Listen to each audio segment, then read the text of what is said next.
are watching Delhi News. किसी भी आप टॉपिक ओपन डिबेट के लिए सबसे तैयार बिल्कुल चैलेंज है बिल्कुल आपका। ओपन चैलेंज, पूरे एपिसोड ओपन कर रहे हैं। बिल्कुल बोले, आप लेकर आए इंशाल्लाह। अब बीएसपी पार्टी में क्या आपको अच्छा लगा?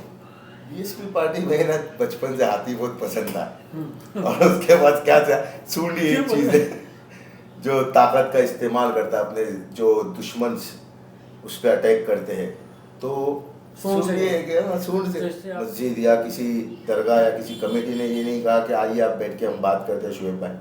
तो हमारे साथ है शोएब खतीब साहब, चुनावी मैदान में उतरे हैं लोकसभा के साउथ मुंबई से।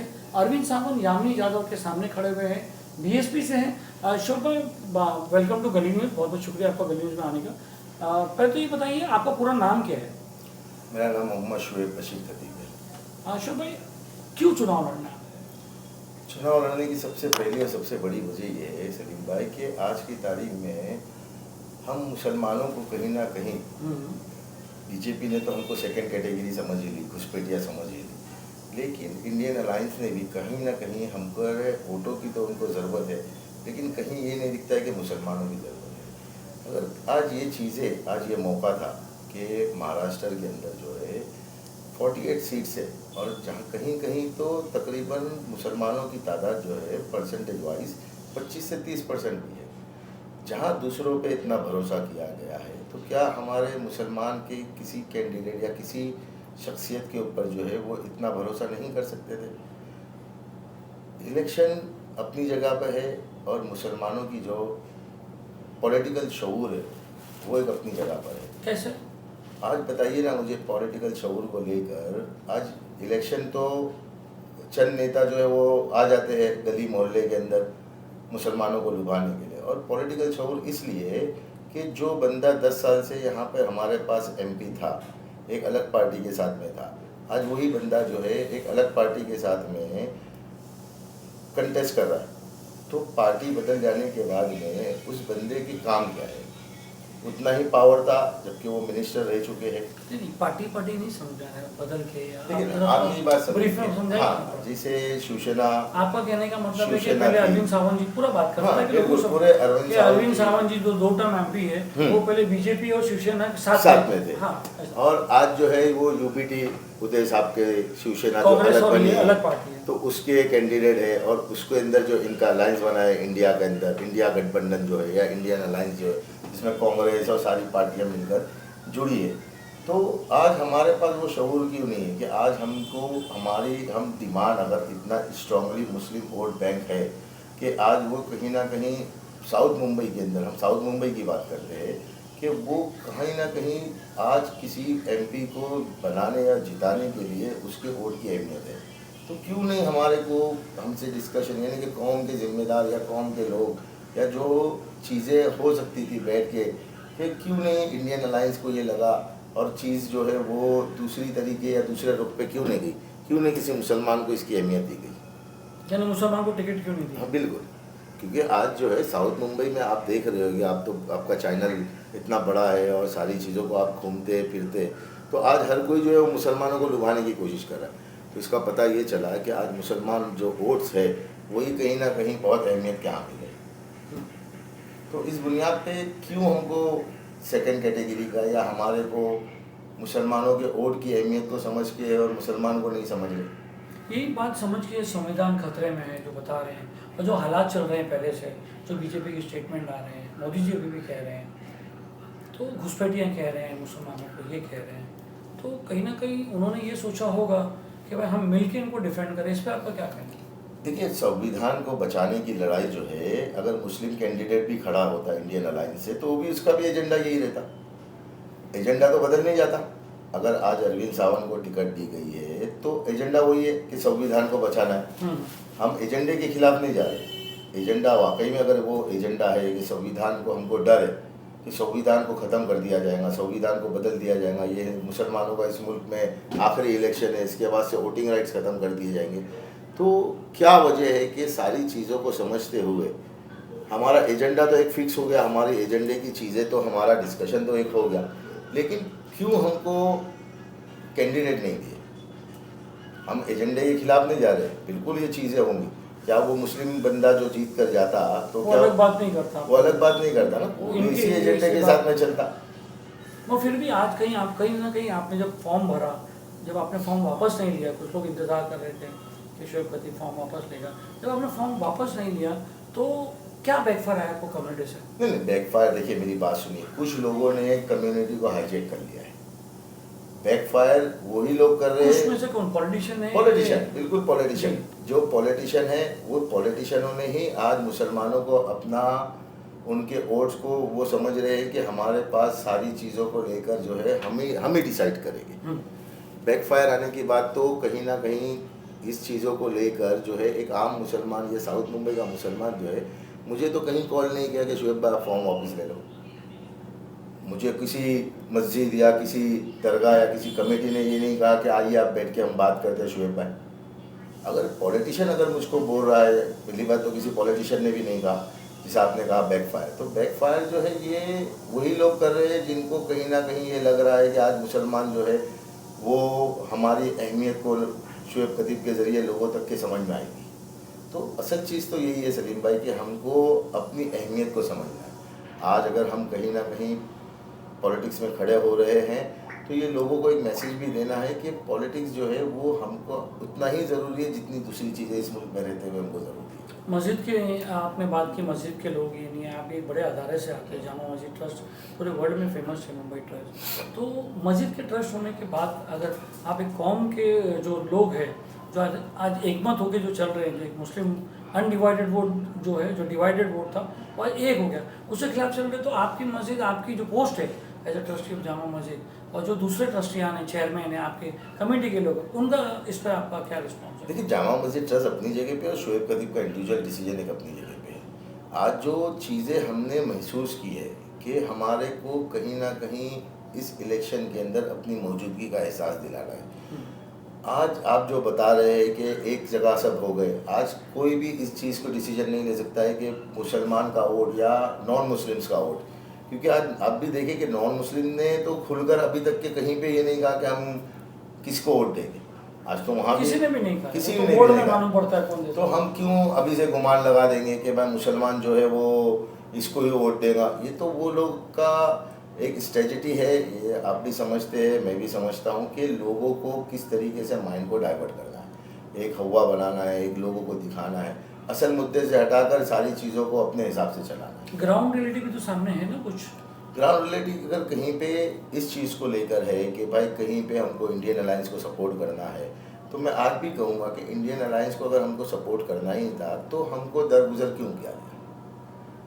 और रही बात आने वाले 20 तारीख को आपको समझ में आएगा कि मुसलमान जो है साउथ मुंबई का वो कितना स्ट्रांगली है। नहीं, अभी आपने कहा कि हमको अलग क्यों रखा, आप अपनी पार्टी के ताल्लुक से बात करो कि शोएब के मुसलमान के। मैं तो बिल्कुल साउथ मुंबई के जो मुसलमान हैं मैं उनके ताल्लुक से बात कर रहा हूँ। आज मेरे को ये बताइए सलीम भाई कि किस तरीके से लोगों ने अपने ज़ाती मुफाद के लिए, जो पॉलिटिशियंस है, उसने इस कौम को क्या दिया या क्या किया इस कौम के लिए, आप मुझे बताइए।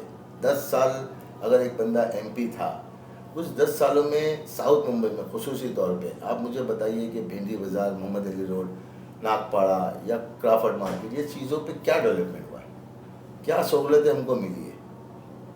बस एक चीज़ बना दी गई है कि ठीक है बिल्कुल हम मोदी के खिलाफ है, बिल्कुल जो है उनकी जो पॉलिसी है मुसलमानों को लेकर उस चीज़ के हम खिलाफ है।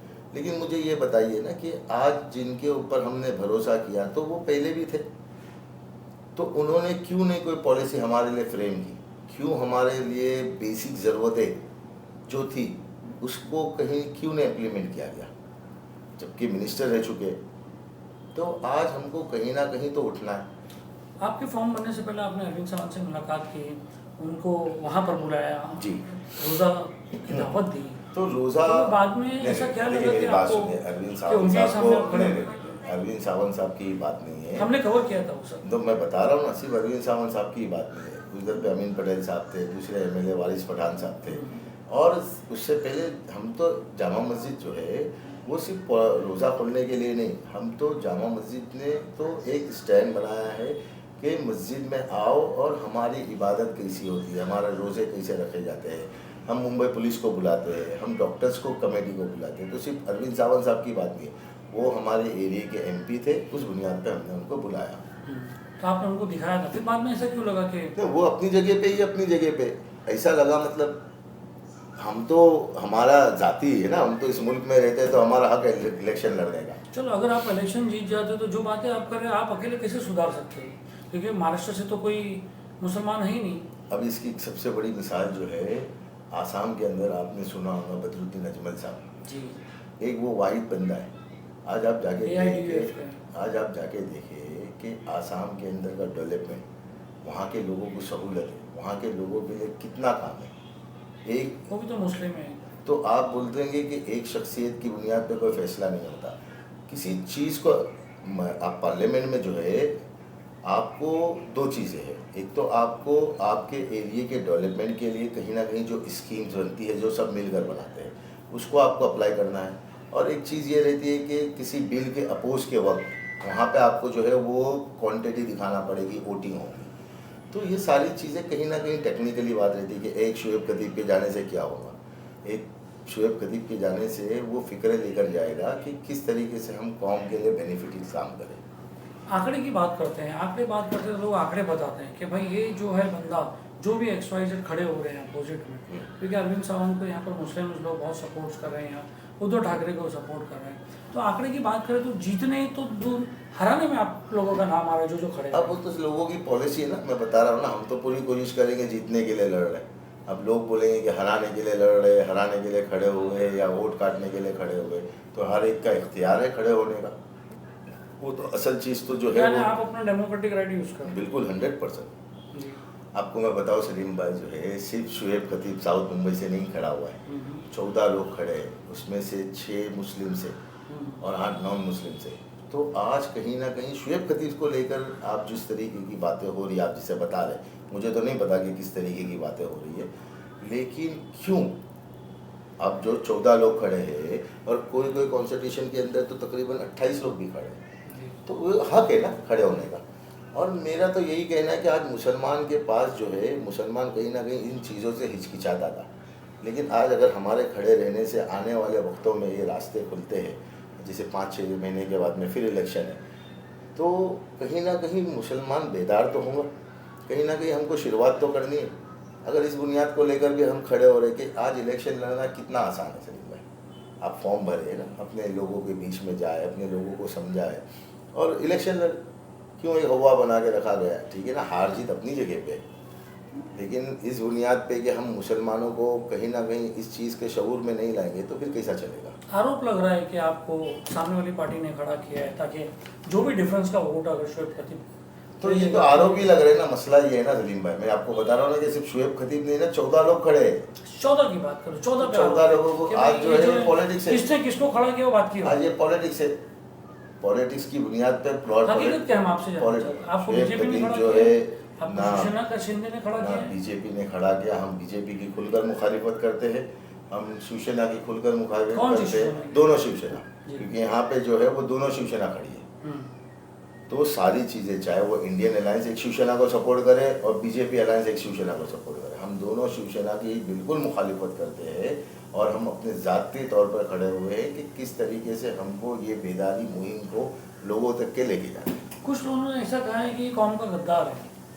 देखिए, आपने भी कुछ दिनों पहले, 2-4 रोज़ पहले जो है एक न्यूज़ सुनी होगी, वो एनसीपी के जो लीडर है, हाँ, अजीत पवार पवार साहब के, उन्होंने एक मंच से एक अनाउंसमेंट किया कि फतवा जो है जी। वो कोई नहीं देगा, हम देंगे, फतवा देने नहीं देंगे। बराबर है। आज आप ये बताइए कि हमारे कौम के लोग जो है वो तो किसी को भी गद्दार बोले, इनके पास तो राइट आ गया फतवा देने का, और वो कह रहा है कि हम किसी को फतवा नहीं देंगे। और बहुत सारे मुसलमान उसमें जा रहे, बड़े नेता गए हुए उसमें, बराबर है। तो जैसे कि अजीत दादा पवार की पार्टी में जो है बाबा सिद्दीकी है, और तुम्हारा मुमरा के वो, तो आज शुएब खतीब के खड़े होने के ऊपर जो है कुछ लोग जो है, कुछ जिनको आज लगता होगा कि भाई शुएब खतीब जो है कहीं ना कहीं इफेक्ट करेगा, तो उनको वो उसको टारगेट करें।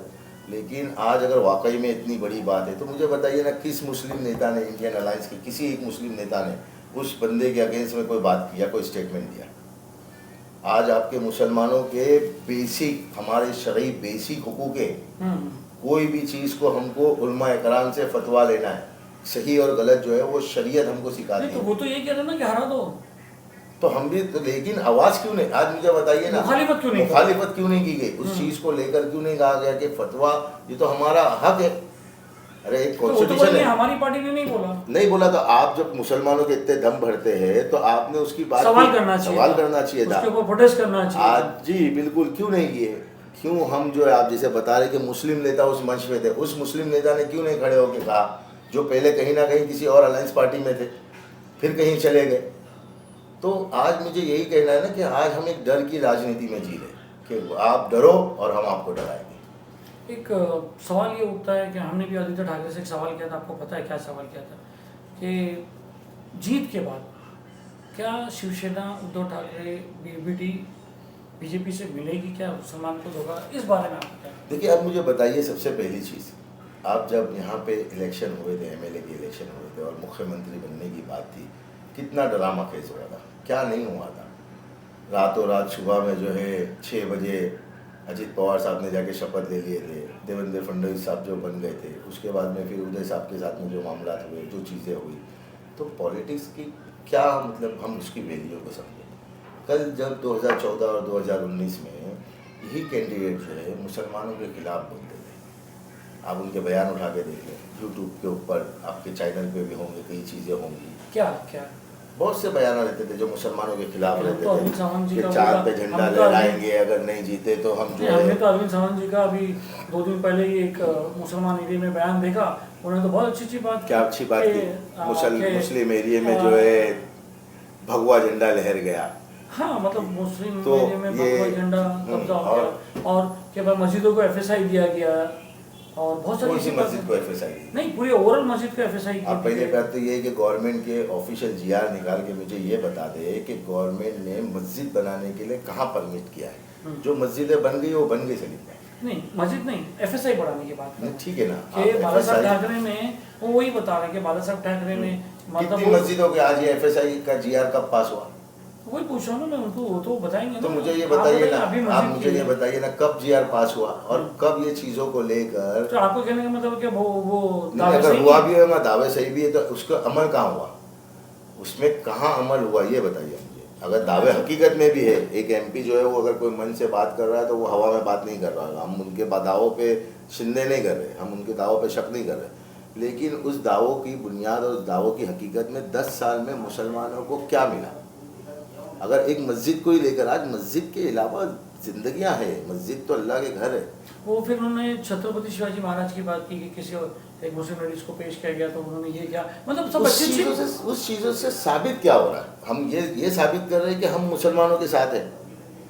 क्या साबित करना वही तो बता रहे हैं ना कि बिल्कुल है ना। मुसलमान तो को- आज सर, आप मुसलमान क्यों नहीं क्यों, समझ रहे? तो मैं सारा है, पूरी कौम समझ रही है, आप नहीं समझ रहे हो? नहीं समझ रहे, क्यों पूरी नहीं कौम समझ रहे? समझ क्यों रही है। ये 2014 और सर, 2000 पूरी कौम समझ रही है कि भाई जो बताया जा रहा है, पूरी कौम समझ रही है कि भाई हाँ वाकई में। आपको लग रहा है पूरी कौम समझ रही है, आपको भीड़ जमा करके आपको लग रहा है कि पूरी कौम समझ रही है। ये तो 20 तारीख को मालूम पड़ेगा कि कौन समझ रहा है और कौन नहीं समझ रहा है। तो आपको क्या लगता है, क्या समझ रही है कौम? बिल्कुल गलत समझ रही है कौम, कौम बिल्कुल सही समझ रही है, और जो समझाने की कोशिश जो बंदा कर रहा है वो बिल्कुल गलत कर रहा है। तो हमको आपको पता है, कहने का वो एक कहने का मतलब तो ये है कहना क्या चाहते हो कि भाई? प्रदीप को वोट दो। नहीं, ये तो ठीक है, ये तो हर आदमी बोलता है, ये तो हर आदमी बोलता है, मगर एक बात बताइए कि आपको क्या लगता है कि 2014 और 2019 की बात की, आपका कहने का मतलब है कि 2014 2019 की कोई बात ही नहीं कर रहा है?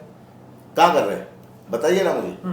जो बीजेपी जो बीजेपी का एजेंडा था नहीं, आप इसके पहले 2014 और 2019 के अंदर क्या एजेंडा था, वो ये साथ में थे। तो हमने आपको सवाल किए हाँ। कि क्या है कि वापस ये वो समीकरण नहीं हो जाए, तब मुसलमान नेता जो और अगर हो गए तो ये जो आज दम भर रहे हैं, ये कौम को क्या जवाब देंगे?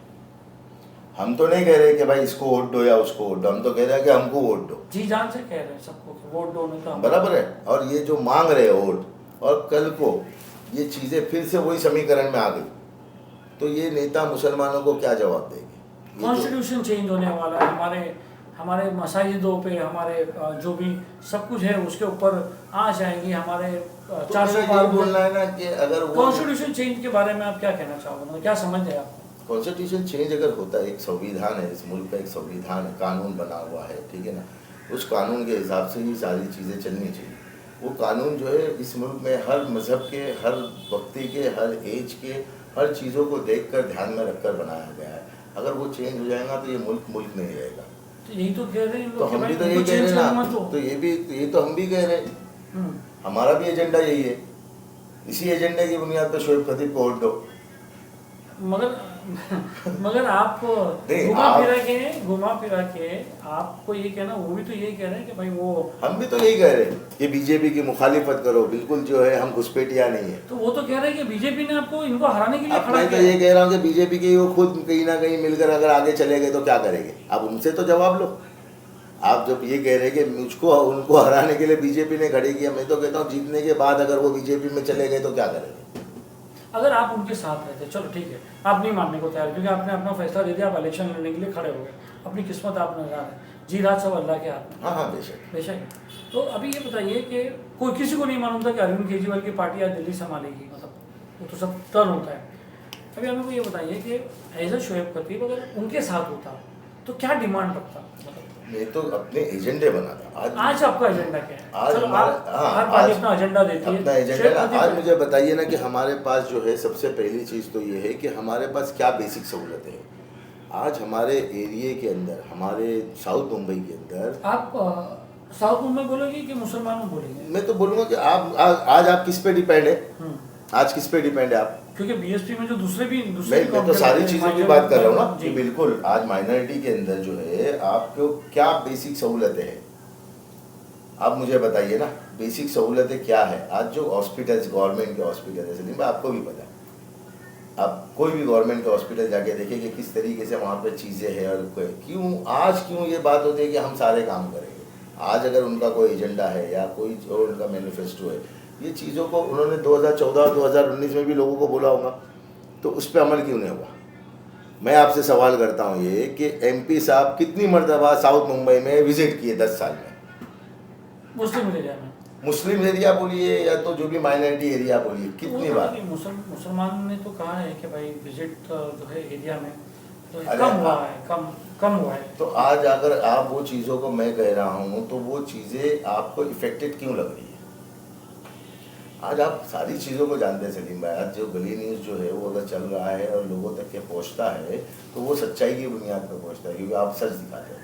आज आप देखिए जाके ना, आज तो इसलिए तो आपको सच कह रहा हूँ कि लोग आपसे खफा है, आपके कौम के लोग आपसे खफा नहीं, बिल्कुल आपको लग रहा है, बिल्कुल मैं बोल रहा हूँ ना कि ये चीज़ें तो आपको कहीं ना कहीं जाएगा। मतलब कुछ लोग हैं जो अपने मुफाद के लिए अपने मुफाद के लिए कर रहे हैं ना, एक एजेंडा चला रहे हैं। बाकी सब तुम्हारे साथ। लोगों को पता है कि शोएब खतीब ने क्या काम किया है जी, वो तो मैं आप मेरी बात सुन लीजिए।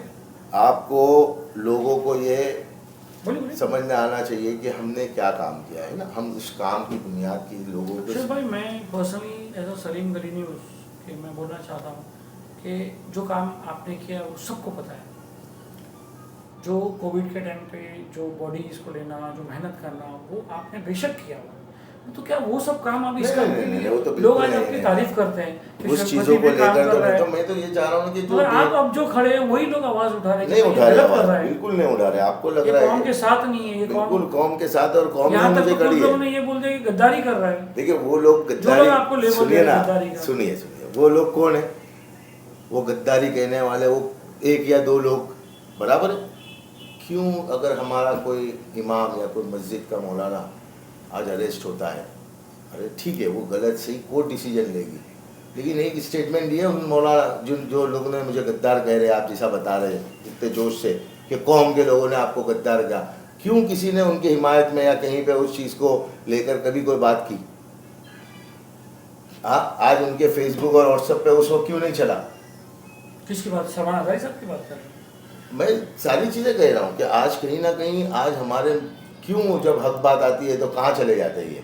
आपको कहने का मतलब है जो औलमाए थे जो आज मेरे को मुखालिफत कर रहे हैं वो कहाँ थे जब सलमान आजारी साहब बिल्कुल जो जिनको अरेस्ट किया था? आप जो है वो कोर्ट अपना डिसीजन लेंगी। आप समझ रहे हैं मेरी बात को? आप मुझे बताइए ना नीतीश राणे ने क्या नहीं कहा? बहुत कुछ हमने चलाया। बिल्कुल, तो कहाँ गई थी ये कौम के गद्दार कहने वाले लोग? अरे आप बताइए, नीतीश राणे ने तो सारी चीज़ें कही थी ना। फिर वो आवाज़ उठने के बाद में कुछ लोगों ने उसको लेकर चला, वो लोग तो मुखलिस होंगे जिन्होंने सुप्रीम कोर्ट तक के चले गए। हाई कोर्ट तक के चले गए, FIR तक के हो गई, लेकिन उस वक्त कहाँ चले गए थे? क्यों नहीं किसी पॉलिटिकल पार्टी ने खड़े होकर कहा कि ये गद्दार है, ये मुसलमानों का खिलाफ बोलता है? वो कह रहे हैं कि इसको बढ़ावा नहीं देने का, हमने भी तो मतलब यही डर की राजनीति जिएंगे और मुसलमानों को जो है इसी चीज़ को लगाएंगे और फिर बाद में बोलेंगे कॉन्स्टिट्यूशन ख़त्म है, ये हिंदुस्तान में मुसलमानों का आखिरी इलेक्शन है, बेसिक सहूलतों से दूर रखेंगे। तो आपने क्या किया था उस टाइम? मैं तो उस वक्त था ही नहीं ना पॉलिटिक्स में, मैं तो अभी आया सलीम भाई। मैंने तो किसी को गद्दार नहीं कहा, मैंने तो किसी को फतवे नहीं दिया। अब तो ऐसा हो गया है, आपने इंडियन अलायंस को अगर वोट नहीं दिया ना तो आप गद्दार, आप ईमान से खारिज। आप समझ रहे मेरी बात को? ये तो खुदा बन गए लोग। तो आप मुझे कह रहे हैं कि काम की बुनियाद, वो जज्बा था, कोविड में जज्बा था, उसके बाद में कोकन में जो भी हुआ उसके अंदर जज्बा था, तो करने का जज्बा है। हम ये नहीं कह रहे कि हमारे उस काम की बुनियाद पे, उस जज्बे की बुनियाद पे कि आज कौम के लिए करने का जज्बा था।